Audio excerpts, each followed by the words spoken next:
Okay, this is the amp as it arrives in its nice little tidy box. This one arrived this afternoon. It's the 21st of December. So there you go. That's what you get to open. And here's what's inside. Yeah, that thing on top, well, that was a certificate of authenticity. Okay, well, we are looking at the back of the amp. Just about to open it up. One of the things you'll notice though is that the screws have changed to this type of thing. If you look at them, these are actually machine screws. Looks like they don't screw straight into them. Oh, fancy that. As you can see, they do actually screw into metal inserts. Nice. It's better than the old-fashioned thing. Big fat transformer. Another big fat transformer. 46550s. Okay.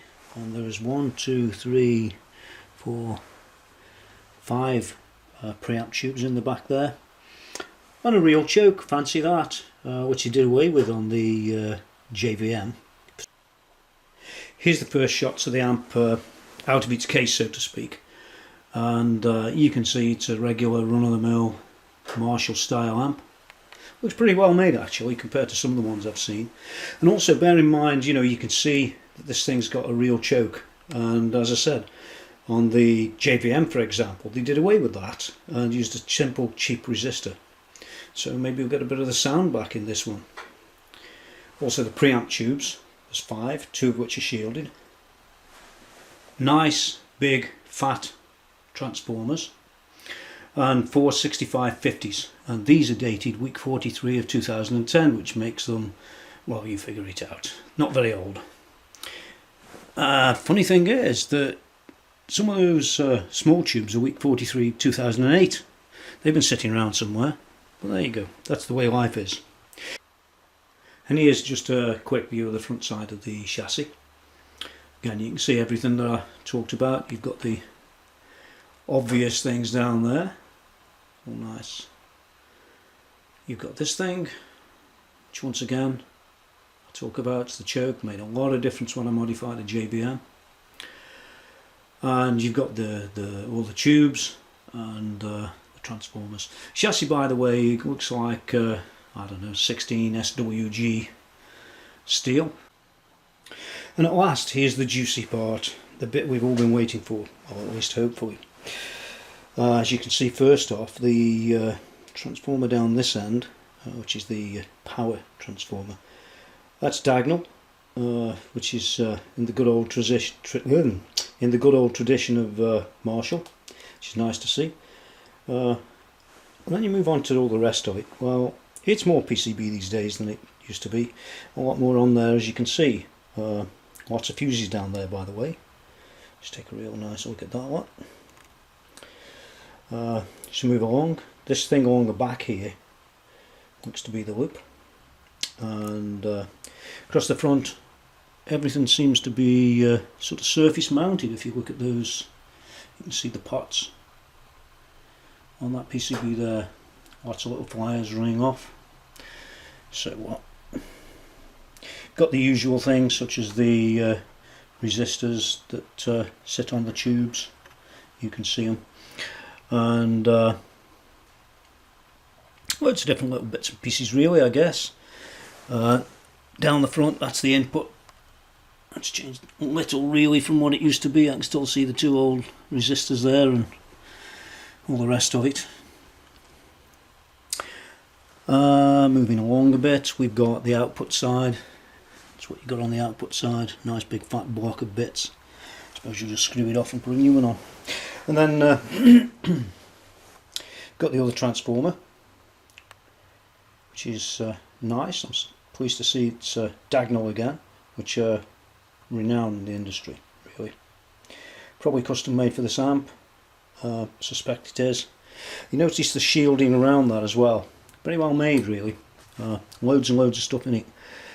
Like all PCB stuff, it never really looks much, and you're starting to see lots of these sort of things down here, little chips and the rest of it, as opposed to the old-fashioned stuff.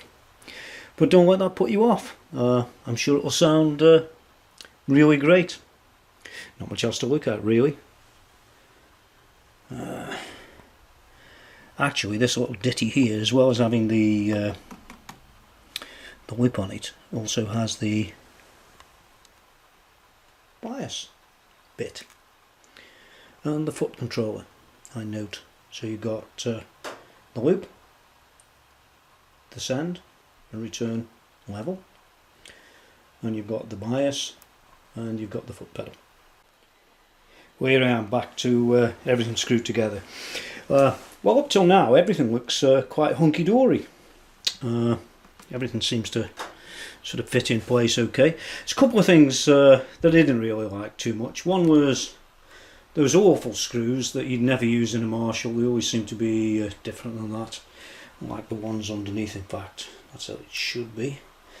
And the other thing I didn't like, it's difficult to find something you don't like really on the build quality, you know, all that. But if you look at this thing flops around a little bit. I'm sure they'll have a bit of trouble with that, but who knows.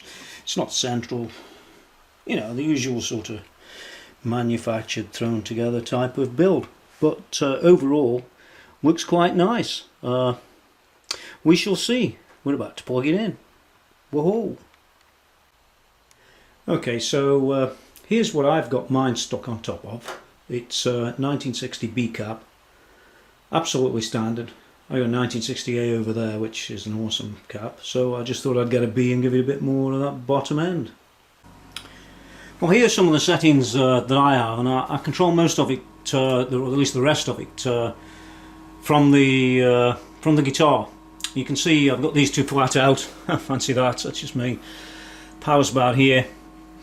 One of the things I do notice is that when you haven't got the power switch sort of on, which is turned that way, when it's up full and the number 34 is turned off, you'll find that the treble and the presence are absolutely deafening. What I mean by that is it's exceedingly trebly. I mean, you can keep your presence back. I was working on a presence about there, somewhere there before, and the treble was, believe it or not, was way back there, and using a regular sort of Ibanez thing when I was doing my tests. Was this just a regular run-of-the-mill? It's got a Steve Vai pickup in the trem position, and it's actually a jazz in the neck, so there's nothing special there. Also, I have this pedal that I use just for this demo. You'll hear that, and all I'm doing really is controlling with the pedal and the guitar, and all the rest of this will stay on except for maybe the number 34 on that pedal there. Don't bother with the FX loop, don't have any other effects in there at all, and you can get some fantastic sustain, and you're going to see that in a minute anyway. So just one last thing before we actually play. I mean, I'm not a Slash guy. I don't even particularly like Slash, you know, it's just, that's the way life is, you know. The only thing I like about the sort of era is the sounds, and you know, those Marshall amps of that era, you know, you couldn't drive them as far as maybe this one. This one drives a lot further than that, but it's still got that overall sound, and if you back the things off a little bit, you'll have a sound a bit like a Plexi on overdrive, a bit, maybe like on a TS-808. So it's a great amp. It sounds awesome to me, but you know, maybe different on the tape. Maybe you don't like my playing. It doesn't really matter, because it isn't my playing that he's checking, is once again, like I used to say on the HD500. It's the amp you're listening to. So listen to the tones. Don't listen to me. Listen to the tones.